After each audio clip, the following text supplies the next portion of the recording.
This video is not intended to encourage or glorify any kind of drug use. The sole purpose of these videos is to educate you on the dangers of what these substances can do to you. Please do not do any of the acts mentioned in this video. I repeat, do not do any of the acts mentioned in this video.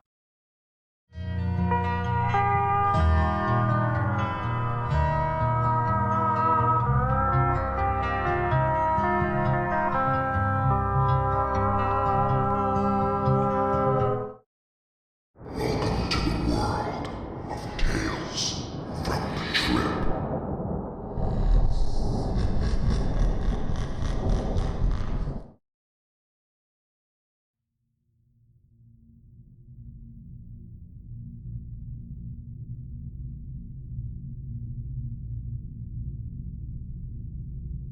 Note, I've chosen to use pseudonyms rather than just initials when it comes to naming the individuals mentioned in this post, because I think names read better, and this trip report involves quite a large cast of characters. This trip report describes what was easily the worst night of my life. A full-blown psychotic episode, a train wreck, a disaster trip. That being said, it was still an invaluable learning experience, and over the following months, I was able to use the lessons learned during this experience to reach a better, fuller understanding of myself, my own psyche, and my place in the world. In the final analysis, I am actually glad that I went through this, but I certainly didn't feel that way at the time. In early March of this year, a few weeks after my 23rd birthday, I experienced my first truly bad trip, what I would term a drug-induced psychosis. Myself and a group of friends had gone to an outdoor psytrance party held on a farm just outside of my town.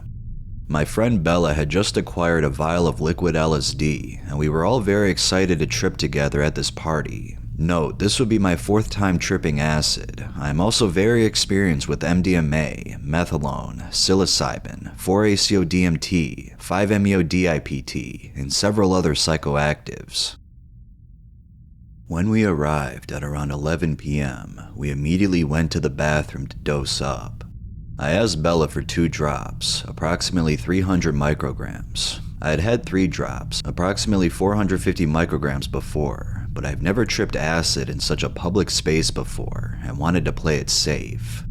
However, as she was administering the LSD, her hand slipped and I ended up with way more acid under my tongue than I had bargained for, closer to 5 or 6 drops, 750 to 900 micrograms worth. Bella was horrified, and I was understandably apprehensive, but there wasn't all that much to be done about it. I considered retreating to a safer place and waiting out the trip at home, but I had been looking forward to this night for ages, and was curious to see how I would handle such an unexpectedly large dose. Not well, as it happens. About a half an hour later, I started to come up, hard. Visuals were extremely pronounced. Thousands of tiny little spheres of multicolored light began to dance across my vision, and people's faces began to warp and stretch. Conversation became increasingly difficult, and I began to feel as if there was no connection between the words in my head and the words coming out of my mouth. I also began to feel an extreme physical discomfort. Tweaky is the word I would use to describe the sensation. I went and danced for a little bit, which helped distract me from the discomfort, but I was finding the whole experience distinctly unenjoyable. I ran into my friend Kyle, who was also tripping, and told him I was having a bit of a rough trip. We walked around the party for a bit, chatting in a disjointed fashion, and I felt a bit better. At that point, I suddenly remembered that in my wallet were 2 150mg caps of MDMA that I had left over from my birthday, and in my acid-addled state, it seemed like a brilliant idea to take them there and then, despite Kyle's objections. Big mistake. I went to dance some more and started feeling really good, better than I'd ever felt before. The music was face-meltingly incredible. Every slight movement I made sent ripples of pleasure all through my body. Everyone around me seemed blindingly beautiful. About an hour after I took the MDMA, I decided to take a break, got some water, and went and sat by the bonfire, where I ran into my friend Rosie, a beautiful soul who I'd had a massive crush on ever since I first met her last year. We started chatting, and I basically blurted out my feelings for her. She seemed taken aback, but pleased, and we kissed for a little bit. Things were taking a turn for the better, but then the incoherency that I'd been battling all night came back with a vengeance. I said some very inappropriate and hurtful things to her, completely unintentionally, and she became very hurt, confused, and angry with me. It's at this point that the trip took a truly dark turn, and my recollection of things beyond that point is still very scattered and incomplete. I ran away from her, back into the mass of bodies on the dance floor.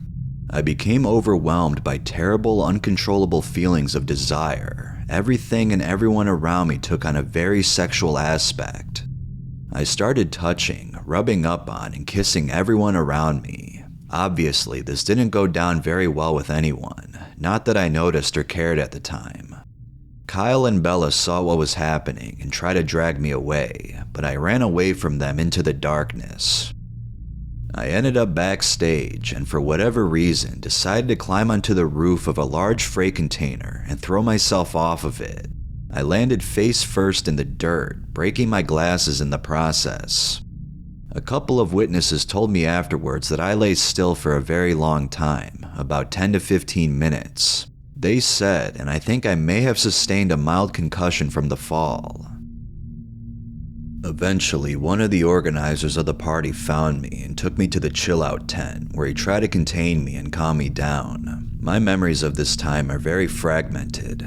I remember lying on an old beat-up couch, pushing my fingers into holes in the couch and being very aroused by this. I remember people's faces morphing and warping around me. Total strangers turned into childhood friends, men turned into women, friends and acquaintances turned into celebrities and pop culture icons. It was as if every time I blinked, I was transported into a totally different reality with totally different rules. At one point, I became convinced that to solve the world's energy crisis, we needed a second sun, and that I had the power to will this sun into existence. At another, I remember being given water to drink and then believing that I was drinking whole oceans dry, swallowing rain clouds, draining seas, sucking the whole world dry to quench my terrible thirst. A second later, I hallucinated that I was surrounded by silverback gorillas. The whole time, apparently I was raving, talking non-stop gibberish. What's important to note, however, is that this whole time during the psychotic part of the trip, I didn't feel fearful or anxious or anything like that. On the contrary, I was consumed by an overpowering, awe-inspiring sense of wonder and joy. It was as if I was so happy that my brain couldn't cope with it, and happiness itself was driving me insane. Sometime past sunrise, someone managed to feed me an antipsychotic, chlorpromazine, I think, and someone else managed to call my flatmate to take me home. Once I was back in my bedroom, reality began to return to me bit by bit, and I slowly began to realize just how fucked up that night had been. I was sobering up but still tripping, and that was when I entered into the most hellish and nightmarish part of the trip. I lay in bed sobbing my eyes out as a multitude of demonic-looking worms and centipedes and other crawling vermin slithered and swarmed all over me, enveloping me in slimy darkness.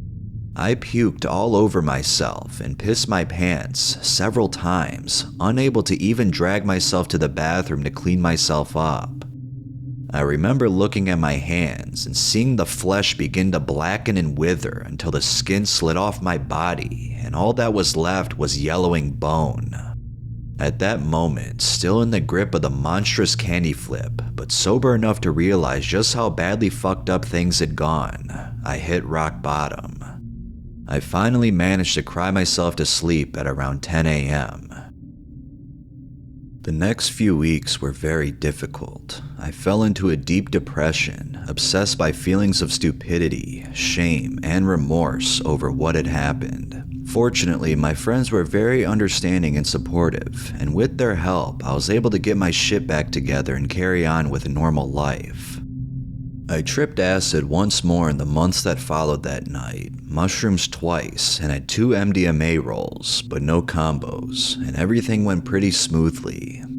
I wanted to prove to myself that I was not permanently insane, and that I could still enjoy drugs despite what had happened. Nonetheless, the memory of that night remained like a scar in my consciousness, and I felt acute anxiety and shame whenever I thought about it or someone brought it up.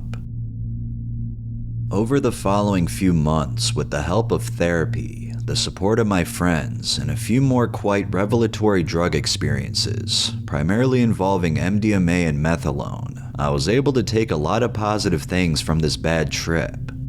As I said at the start of the report, it taught me a lot about myself and my place in the world, and I am grateful for those lessons, even though I wish they hadn't had to come to me in such a terrifying manner. I won't go into the details here because this is a trip report and not a personal psychological evaluation, but the main point I want to get across is that every trip, good or bad, contains within it the possibility for personal growth and development.